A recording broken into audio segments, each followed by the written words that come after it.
सभी को नमस्कार दोस्तों। The Hindu current affair video में आपका स्वागत है। और आज का वीडियो भी हमेशा की तरह बहुत ही शानदार रहने वाला है। तो आप वीडियो को लाइक शेयर करते रहना, साथ में कमेंट करके अपनी ओपिनियन जरूर बताना। तो चलते हैं अपने पहले टॉपिक पर। आज हम 2 दिन के द हिंदू को पढ़ रहे हैं, 15 और 16 फरवरी। ठीक है, मैं कोशिश कर रहा हूँ 3-4 दिनों की बजाय 2 दिन से लाने लगाऊँ और 1-2 दिन बाद में डेली लाने लग जाएंगे। ठीक है, तो जो पहला टॉपिक है बहुत ज़्यादा इंपॉर्टेंट है और ये टॉपिक प्री और मेंस दोनों के हिसाब से इंपॉर्टेंट है। तो अभी हाल ही में जैसे आपने न्यूज़पेपर में पढ़ा होगा कि जम्मू कश्मीर में क्या मिला है, लिथियम के भंडार मिले हैं। इससे पहले भी लिथियम के भंडार कर्नाटक राज्य में मिले थे, लेकिन ये इंपॉर्टेंट भंडार है, काफ़ी ज़्यादा मात्रा में भी इनकी सूचना हमें मिल रही है। तो जो भारतीय भू वैज्ञानिक सर्वेक्षण है, इनके द्वारा जम्मू कश्मीर के रियासी ज़िले के सलाला हिमाना क्षेत्र में, ठीक है, 5.9 मिलियन टन लिथियम के अनुमानित अनुमानित संसाधनों की खोज की खबर जो आ रही है। ठीक है, तो लिथियम को लेकर आप जानते हो कि रिन्यूएबल एनर्जी में हमें लिथियम चाहिए, चाहे सौर ऊर्जा के उपकरण हो यानी जो बैटरियों का निर्माण करते हैं विशेषकर। ठीक है, क्योंकि काफ़ी ज़्यादा हमें स्टोरेज की आवश्यकता है, जो एनर्जी हम करते हैं सौर ऊर्जा के माध्यम से, या आजकल जैसे कितने अपने यहाँ ऐसे मतलब वाहनों की बात की जा रही है कि आने वाले वक्त में जो इलेक्ट्रिक जो वाहन है उनको बढ़ाने के लिए हमें लिथियम चाहिए। तो इसमें क्या है कि बहुत सारी चीज़ें हैं। ये टॉपिक मेंस के हिसाब से ज़्यादा इंपॉर्टेंट है। जैसे इसमें हम देखते हैं कि लिथियम जो आयन बैटरी का उपयोग हम जानते हैं, पवन ऊर्जा है, सौर पैनल है, इलेक्ट्रिक वाहनों में किया जाता है और ये एक हरित अर्थव्यवस्था के लिए बहुत ही महत्वपूर्ण एक संसाधन कह सकते हैं। और अभी जैसे विश्व बैंक का भी कहना है, विश्व बैंक का एक अध्ययन कहता है कि लिथियम और कोबाल्ट जैसी महत्वपूर्ण धातुओं की मांग 2025 तक कितनी प्रतिशत बढ़ जाएगी? 500% बढ़ जाएगी। अब देखो ये कितना सुंदर वाक्य है। अब इसको आप क्या करोगे, मेंस के एग्जाम में यदि ऐसा कोई क्वेश्चन आता है इसको लेकर, एनर्जी को लेकर, या GS3 के अंदर भी है, GS फर्स्ट में, वैसे ये टॉपिक डायरेक्ट जो कहाँ मैच करता है, GS1 के अंदर ज्योग्राफी है और उसमें क्या है, संसाधन है। ठीक है, वहाँ पे काम आएगा। साथ में GS3 के अंदर भी इकोनॉमी और ऊर्जा के जो चीज़ें हैं वहाँ पे ये टॉपिक काम करेगा आपके। तो जैसे आप कोई क्वेश्चन लिखते हो तो इंट्रोडक्शन में आपने ये बात लिख देना कि हाल ही में विश्व बैंक का एक अध्ययन आया था, उसमें पता चलता है कि लिथियम और कोबाल्ट जैसी जो रेयर मटेरियल है, इनको कह सकते हैं, इनको इनकी 2050 तक कितनी डिमांड है। तो यदि हमें भी यदि इन चीज़ों में आगे बढ़ना है तो हमें रिसोर्सेज बढ़ाने होंगे, रिसोर्सेज खोजने होंगे, टेक्नोलॉजी का इस्तेमाल करना होगा। तो ये अच्छी लाइन है जिसको आप कहाँ इस्तेमाल करोगे, मेंस के एग्जाम में इंट्रोडक्शन में इस्तेमाल कर सकते हो। ठीक है, जैसे वर्तमान में क्या है, भारत अपनी जो लिथियम की जो इनकी आवश्यकता की पूर्ति कहाँ से करता है, ऑस्ट्रेलिया और अर्जेंटीना से सभी लिथियम आयात का लगभग करता है। और अपनी लिथियम आयन जो सेल है, बैटरी जो जिनका निर्माण होता है, उसके लगभग 70% कहाँ से आ रहा है, चीन और हांगकांग से आ रहा है। तो ये देखो, ये भी फैक्ट आपको पता होना चाहिए, हो सकता है प्री में से क्वेश्चन आ जाए। जम्मू कश्मीर में जो लिथियम के भंडार मिले हैं वो बैटरी निर्माण उद्योग को बढ़ावा दे सकता है काफ़ी बड़े स्तर पर। ठीक है, और यदि जम्मू कश्मीर में खनिज भंडार का कथित आकार आगे भी खोज इसमें पैदा होती है तो हम कहीं ना कहीं जो चीन है, चीन से जो आयात करते हैं, इससे क्या होता है, जैसे हम कोई भी चीज़ें बाहर से मंगवाते हैं, जैसे हमारा देश है इंडिया है, बाहर से अन्य देशों से हम यदि आयात करते हैं, ज़्यादा मात्रा में आयात करते हैं, तो भारत का जो पैसा है डॉलर कहाँ जाएगा, बाहर जाएगा। तो कह सकते हैं कि जो हमारी इकोनॉमी है उस पर एक नेगेटिव इम्पैक्ट पड़ता है। जो हमारा चालू खाता घाटा है, चालू खाता जो घाटा है वो बढ़ जाएगा। ठीक है, क्योंकि हम आयात ज़्यादा कर रहे हैं, निर्यात कम कर पा रहे हैं, तो ये चीज़ें अभी भी इकोनॉमी पर दबाव में है। ठीक, इन चीज़ों को लेकर। ठीक है, आपने हाल ही में कई सारी चीज़ें इकोनॉमी में पढ़ी थी कि इससे अपने जो रुपए है उसकी भी गिरावट होती है, जो हमारा मुद्रा भंडार है वो भी कमज़ोर होता है, चालू खाता घाटा भी ज़्यादा बढ़ जाता है। तो ये चीज़ें इंपॉर्टेंट है, आप इनको इंगेज करके मेंस के एग्जाम में लिख सकते हो। तो इसमें एक चीज़ और है, साथ में कई सारी चीज़ें, जैसे हम आगे बात करें, किन की बात करें, ट्रांसफॉर्मेटिव मोबिलिटी और बैटरी स्टोरेज पर हम ध्यान दे रहे हैं। हमारा एक राष्ट्रीय मिशन है कि आने वाले वक्त में हम क्या करने वाले हैं, ऑटोमोबाइल सेक्टर में क्रांति आ रही है, किसकी, एक तरह से ईवी क्रांति हम कह सकते हैं। ठीक है, तो ये है, जैसे इसमें डाटा देके बताया गया कि आने वाले वक्त में हमें इन चीज़ों की इतनी आवश्यकता होगी क्योंकि हम इस चीज़ों में आगे बढ़ रहे हैं। इलेक्ट्रिक जो वाहन है उनकी ओर हम एक ऐसी नीति बना रहे हैं, 2030 के बाद में हमें बहुत बहुत ज़्यादा मात्रा में क्या चाहिए, लिथियम एक संसाधन चाहिए। तो ये इंपॉर्टेंट हो गया। देखो ये टॉपिक जो हम पढ़ रहे हैं, मेंस के एग्जाम में ऐसा क्वेश्चन आता है तो आपके पास बहुत सारे पॉइंट है लिखने के लिए। ठीक है, अलग अलग डाटा, अलग अलग आइडियाज़ आपके पास है लिखने के लिए। एक इस टॉपिक को किसके साथ जोड़ के देखा जा रहा है, जियो स्ट्रेटेजिक यानी रणनीतिक, भू रणनीतिक चिंता भी एक प्रमुख है।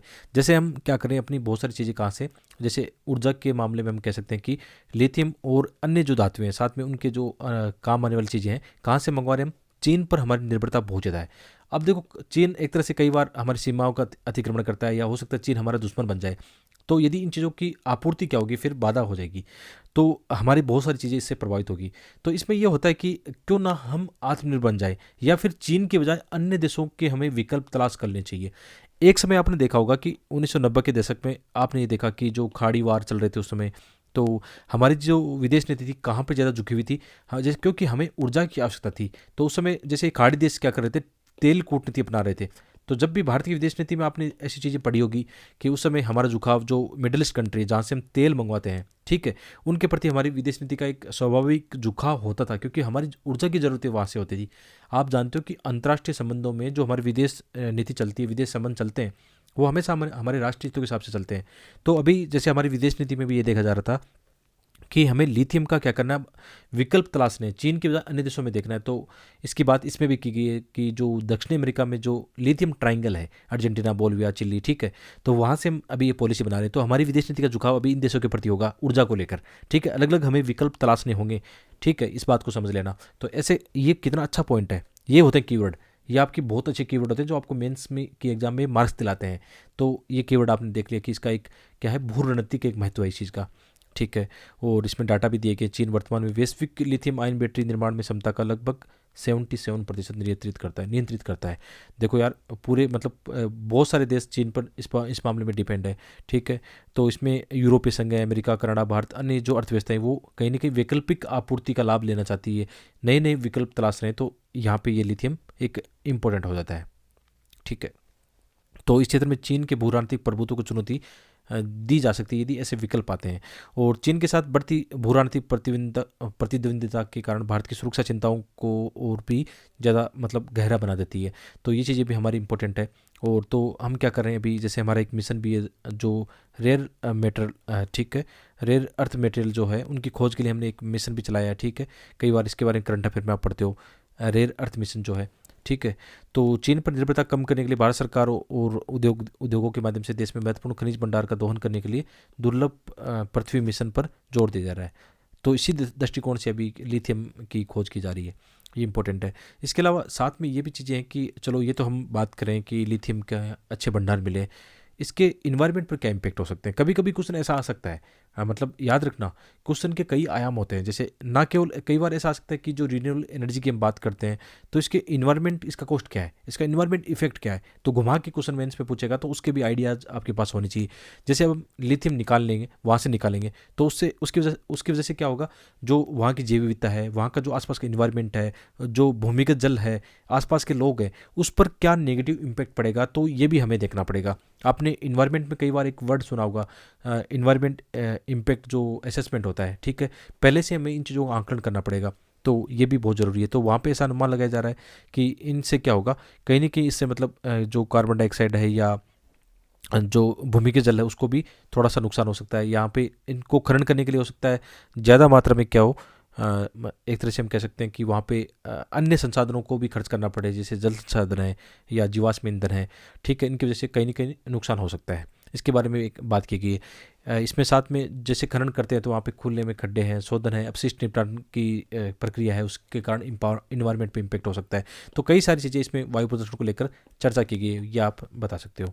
और साथ में इसमें यह भी बताया गया कि हमारे पास अन्य विकल्प क्या है, जैसे हम दक्षिण अमेरिका से क्या सीख सकते हैं। वहाँ के देशों ने ऐसी नीति अपनाई है, ठीक है, विशेषकर इसमें एग्जाम्पल दिया गया है कि दक्षिण अमेरिकी देशों के अनुभव से हम सीख सकते हैं, विशेष रूप से बोलिविया, चिली और अर्जेंटीना। हो सकता है मे बी ये क्वेश्चन प्री एग्जाम में आ जाए, ऐसा आ जाए, लिथियम जो ट्राइंगल है, ठीक है, लिथियम ट्राइंगल के बारे में क्वेश्चन आ सकता है। तो 3 देश याद रखना, बोलिविया, चिली और अर्जेंटीना, ठीक है। इसका मैप आप जरूर देख लेना, ये आपका होमवर्क होगा आज, ठीक है। दक्षिण अफ्रीका का जब मैप देखते हो तो ये ट्राइंगल जरूर देखना, उसमें लोकेट कर लेना इसको। ऐसे क्वेश्चन आते हैं मैपिंग के दृष्टिकोण से या संसाधनों के दृष्टिकोण से एग्जाम में आ सकते हैं। और यदि ऐसा क्वेश्चन मेंस के एग्जाम में आता है तो आप खुद बताना, एक देखो कितना आसान होता है। जैसे आप खुद क्या करोगे, तुरंत दक्षिण अफ्रीका का मैप बनाओगे और जहाँ पे लिथियम ट्राइंगल है बना दिया, देखो कितना सेकंड लगा, 2 सेकंड में मैप बन गया। आप बताओगे लिथियम ट्राइंगल, ये ट्राइंगल है जहाँ पे है, ठीक है, बहुत आसान है। तो यही तो आपको अच्छे मार्क्स दिलाएंगे। ये मेरा काम है कि कैसे वैल्यूडेशन करना है मैं आपको बताऊंगा, ठीक है। छोटे छोटे मैप ऐसे होते हैं जो आपके बहुत काम आएंगे। आगे बढ़ते हैं। ठीक है। तो इसका एग्जाम्पल देके आप बता सकते हो। साथ में जैसे क्या सुरक्षा उपाय हो सकते हैं, तो इसके अंदर अच्छी चीज़ें बताई गई है कि जैसे राज्य सरकार के अधिकारियों ने कहा है कि लिथियम अन्वेषण की जो योजना है उसमें स्थानीय समुदाय को शामिल किया जाएगा, क्योंकि यार इसका इम्पैक्ट किस पर होगा, जहाँ पर खनन कार्य होता है तो उसके आसपास जो कम्युनिटी होती है उसी को नेगेटिव इम्पैक्ट होता है। तो यदि हम उसको शामिल करते हैं, उन लोगों को शामिल करते हैं, उनको रोजगार देते हैं, एक अच्छा भविष्य की यदि हम उनकी बात करते हैं, तो निश्चित रूप से सभी का इसमें क्या होगा, सर्वांगीण विकास होगा, एक सस्टेन डेवलपमेंट होगा। तो ये चीज़ें अच्छी होती है। तो इसमें अन्वेषण और खान विकास में नौकरियों की प्राथमिकता दी जाएगी। फिर भी खनन में जैसे ये साथ में स्थानीय जो कृषि है, पशुपालन है, पर्यटन, इन पर पड़ने वाले जो नेगेटिव इम्पैक्ट है उसकी भरपाई या मुआवजे की भी इसमें बात की गई है। एक इसमें अच्छी बात मुझे आर्टिकल में एक और लगी, जैसे इसमें एक बात की गई थी जिला खनिज फाउंडेशन, डीएमएफ की बात की गई थी। तो खनन के स्थानीय प्रभाव की मान्यता में 2015 में लोकसभा में क्या हुआ था, लोकसभा ने जिला खनिज फाउंडेशन की स्थापना की। स्थापना के लिए खान और खनिज विकास विनियम अधिनियम 1957 में संशोधन किया था। अब देखो यार, आपको ये लगता होगा कि यार ऐसी चीज़ें कहाँ आती है, आर्टिकल में दी गई थी, तो आप इनको स्किप कर देते हो, आप कभी पढ़ते नहीं हो। मेरा ये मानना है कि ऐसी चीज़ों पे यूपीसी क्या करता है, यूपीसी प्री में क्वेश्चन बनते हैं। यदि आप आर्टिकल पढ़ते हो, अच्छे अच्छे एडिटोरियल पढ़ते हो और उसके अंदर ऐसी चीज़ें आती है, थोड़ा सा रिसर्च कर लिया करो, गूगल कर लिया करो या देख लिया करो उसके बारे में, यूट्यूब पर क्वेश्चन ऐसे आते हैं। ठीक है, तो हमारे लिए ये संस्था इंपॉर्टेंट है।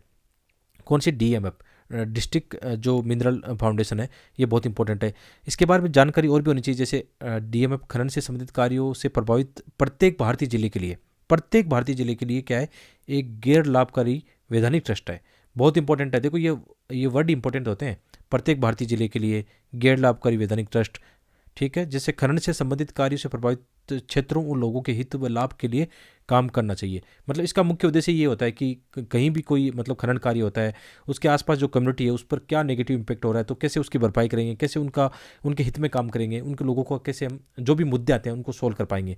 ठीक है, तो व्यवहार में क्या है, जो आपका डीएमएफ है, सार्थक सार्वजनिक भागीदारी व उत्तरदायी के बिना केंद्र के नौकरशाही के नियंत्रण में स्थान बन गए। तो इसमें नेगेटिव इम्पैक्ट भी है कि इसमें थोड़ा नौकरशाही का हो सकता है, इसमें ज़्यादा इम्पैक्ट हो रहा हो। ठीक है, एक बार क्वेश्चन देख लेते हैं। जब हम इसकी बात करें तो आपको थोड़ा विश्वास तब होगा जब आपको मैं ये दिखाऊं कि ऐसे क्वेश्चन आते हैं। ठीक है, एक बार प्री का क्वेश्चन देखते हैं। ठीक है यार, देखो 2015 में वो फाउंडेशन बना था और 2016 की प्री में क्वेश्चन आ गया। कौन सा, जिला खनिज प्रतिष्ठान, ठीक है, डिस्ट्रिक्ट मिनरल फाउंडेशन। ये मेरा रिसर्च आपके काम आएगा, क्योंकि द हिंदू इसलिए तो होता है कि यहाँ से डायरेक्ट क्वेश्चन प्री में आते हैं, बहुत ज़्यादा इसका महत्व है। तो भारत में जिला खनिज प्रतिष्ठान या डिस्ट्रिक्ट मिनरल फाउंडेशन है, इसका क्या उद्देश्य है, ठीक है, क्या क्या इसके उद्देश्य हैं। तो पहला हम देखेंगे, जैसे खनिज संपन्न जिलों में खनिज खोज संबंधी क्रियाकलाप को प्रोत्साहित देना। देखो इसका कोई काम नहीं है, अभी हम क्या पढ़ के आए, ये तो वेलफेयर का काम करता है कि वहाँ पे कोई नेगेटिव इंपैक्ट हो रहा है। रिसर्च का काम इसका थोड़ी ना है। रिसर्च का काम तो मिनरल जो हमने शुरू में पढ़ा था, क्या पढ़ा था शुरू में, जैसे अभी एक बार ऊपर जाना पड़ेगा, मैं भी भूल गया हूँ, भारतीय भू वैज्ञानिक सर्वेक्षण द्वारा, ये तो रिसर्च का काम तो इनका है। तो अभी हम जो डिस्ट्रिक्ट मिनरल ये पढ़ रहे हैं, फाउंडेशन पढ़ रहे हैं, इसका काम तो वहाँ की जो स्थानीय कम्युनिटी पर क्या इम्पैक्ट पड़ रहे हैं, कैसे उनका और भी उनकी भलाई का कार्य हो सकता है, तो वो काम है इसका। तो ठीक है, तो ये स्टेटमेंट तो वैसे भी गलत हो गया। आपका लॉजिक कॉमन सेंस ये कहता है ना कि जब आप चीज़ों को पढ़ते हो थोड़ा गहराई से पढ़ो। तो जब पहला गलत हो गया, वैसे देखो भाई साहब आपका आंसर आ गया, केवल एक स्टेटमेंट आपने लॉजिकल कॉमन सेंस लगाया, काम बन गया। बाकी देखो ये सेकंड वाले पे चलते हैं एक बार, खनिज कार्य संबंधी प्रभाव, यही तो हम पढ़ के आए हैं अभी। ठीक है, और थर्ड क्या है, राज्य सरकारों को, अब हमें मतलब ही नहीं है थर्ड का, जब हमारा आंसर 1 2 निकल गया। ठीक है, एक से गलत हो गया, क्योंकि सभी चीज़ें हम नहीं जानते। राज्य सरकार को खनिज खोज के लिए लाइसेंस, देखो लाइसेंस का कोई बात नहीं, वेलफेयर का तो वैसे भी कट जाएगा। ठीक है, तो ये बात है इंपॉर्टेंट। तो इसीलिए तो हमने जो 10 ईयर वाली जो बुक बनाई थी, आपकी समस्याओं को समाधान करने के लिए बनाया है कि यार प्री निकालना वाकई आसान हो जाता है जब आपको ऐसा कोई गाइड करने वाला हो कि यार आप बेसिक एनसीईआरटी किताबें पढ़ो, कौन से आपके रिसोर्सेज होनी चाहिए, फालतू का कचरा मत पढ़ो, एक सही दिशा में पढ़ो। और सबसे बड़ी बात आती है क्वेश्चन कैसे अटेम्प्ट लेने। अब देखो आप हज़ारों क्या करोगे, टेस्ट लगा लोगे, लेकिन जब तक आपको यूपीसी का ट्रेंड नहीं पता होगा कि यूपीसी के क्वेश्चन आराम से आप थोड़ा सा दिमाग लगा के आपका पढ़ा होता है। देखो पढ़ना तो जरूरी है, तुक्केबाजी तो इसमें हो नहीं सकती, तो आप ठीक ठाक पढ़ लेते हो, उसके बाद में भी गलतियां ना करो, ये हमारा काम है। तो ये हमने जो 10 ईयर का सोल पेपर बनाया है, अभी भी जाके हमें सपोर्ट कर सकते हो। बहुत कम लोग सपोर्ट कर पाते हैं, पता नहीं क्यों, हम इतना प्रयास करते हैं लेकिन बच्चे क्या करते हैं।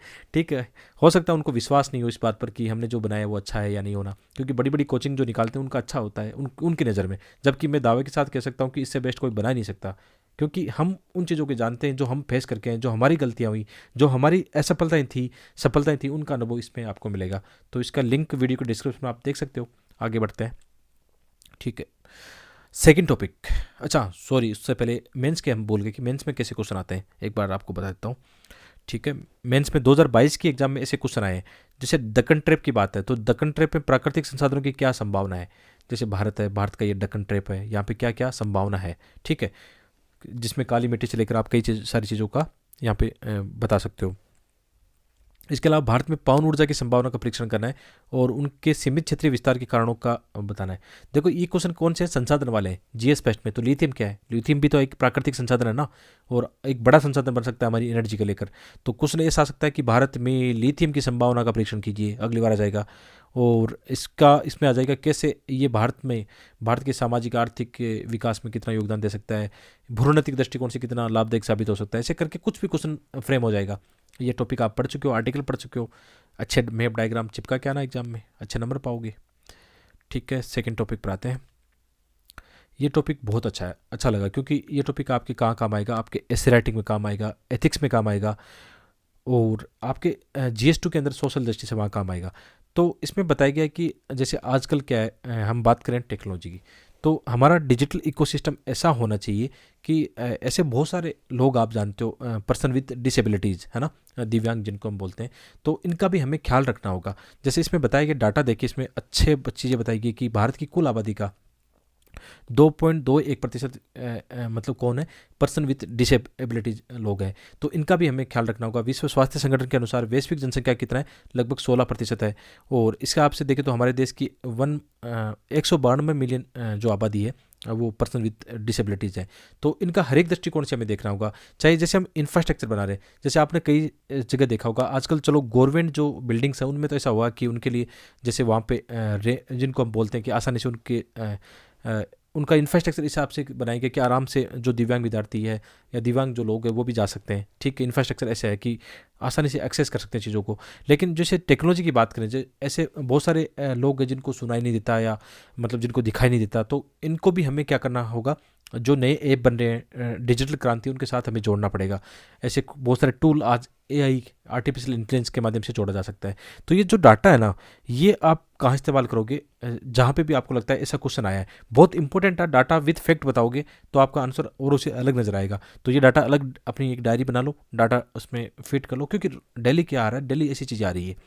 तो इसमें बहुत सारी चीज़ें ऐसी बताई गई है जो हमने डाटा देख के इसमें बता दिया है। ठीक है, मुख्य समस्या क्या है, जैसे हम ये मेंस के हिसाब से इंपॉर्टेंट टॉपिक है, जैसे चुनौतियाँ क्या है, जो मतलब विशेषकर चैलेंजेस इसमें क्या है कि भारत में जो डिजिटल पारिस्थितिक तंत्र है इसमें क्या चुनौतियाँ है, विशेषकर जो पर्सन विद डिसेबिलिटीज़ है उनको लेकर। ठीक है, तो इसमें कीवर्ड मैंने लिख दिए हैं। जैसे एक तो पहुँच का अभाव होता है कि जैसे अभी भी आसानी से, मतलब जैसे कोई भी बिल्डिंग है उनमें जाने के लिए उनके ऐसे रास्ते नहीं है कि वो आसानी से पहुंच पाए।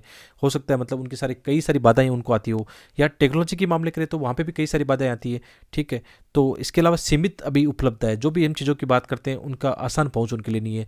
उन सीमित जागरूकता है, लोग जो अन्य लोग हैं, क्योंकि यार जैसे हम सामान्य लोग हैं, हो सकता है मतलब सही ढंग से उनकी बातों को नहीं समझ पाते हैं, बहुत सारी ऐसी चीज़ें आप जानते हो इनको। ठीक है, भाषा का इसमें अवरोध है, या सीमित उपयोगकर्ता परीक्षण है। ऐसे 4-5 कीवर्ड आपके पास मेंस में लिखने के लिए होने चाहिए, जो इस आर्टिकल से निकाले गए काम आ सकते हैं।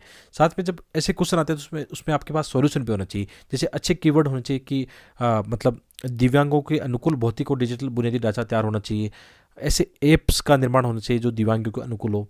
ठीक है, आसानी से उनको समझ पाए, सीख पाए, उनको जो भी है यूज में लेना है वैसे यूज ले पाए। समस्या का साक्ष्य आधारित मूल्यांकन होना चाहिए कि जैसे जो भी समस्या है उनको सभी स्टेक होल्डर को उसमें शामिल करना चाहिए। जैसे हम कोई भी योजना बना रहे हैं, ठीक है, सरकार के द्वारा कोई सड़क है, पुल है, उसका निर्माण किया जा रहा है, तो उसमें जितने भी स्टेक होल्डर उनको शामिल किया जाना चाहिए कि कैसे कैसे उनकी बाधाएं आ सकती है, तो उनको पहले से हम क्या कर सकते हैं, उनमें सुधार कर सकते हैं। यूपीएससी मेंस के एथिक्स जो पेपर है उसके अंदर एक क्वेश्चन आया था लास्ट ईयर 2022 की बात है। देखो कितना आसान क्वेश्चन है, इस टॉपिक से डायरेक्ट मैच करता है। तो कभी कभी आर्टिकल से आपके एथिक्स के क्वेश्चन भी सॉल्व हो सकते हैं।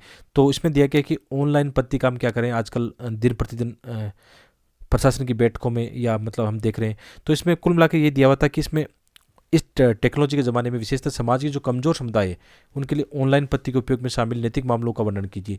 ठीक है, तो जो पर्सन विद डिसेबिलिटीज है उनके लिए भी ऑनलाइन शिक्षा पत्ती कहीं ना कहीं उनको कई प्रकार की बाधाएं हो सकती है लेने में, तो ये क्वेश्चन उससे मैच करता है। तो ऐसे एथिक्स में भी क्वेश्चन आते हैं, तो इनको आप बता सकते हो। तो ये आज के हमारा द हिंदू इतना ही था, जिसमें मैंने 2 जो एडिटोरियल है हिंदू के आर्टिकल है वो यहाँ पे आपको बताने की कोशिश की है। ठीक है, इसमें कई सारी चीज़ों पे हमने चर्चा की जो आपके मेंस के एग्ज़ाम में, प्री एग्ज़ाम में काम आ सकती है। ठीक है, बाकी आप अपना ओपिनियन बताना कमेंट करके, आपकी राय बता देना। और जो हमारा 10 ईयर वाला है उसका लिंक वीडियो के डिस्क्रिप्शन में, उसको आप सपोर्ट कर सकते हो। बहुत बहुत धन्यवाद।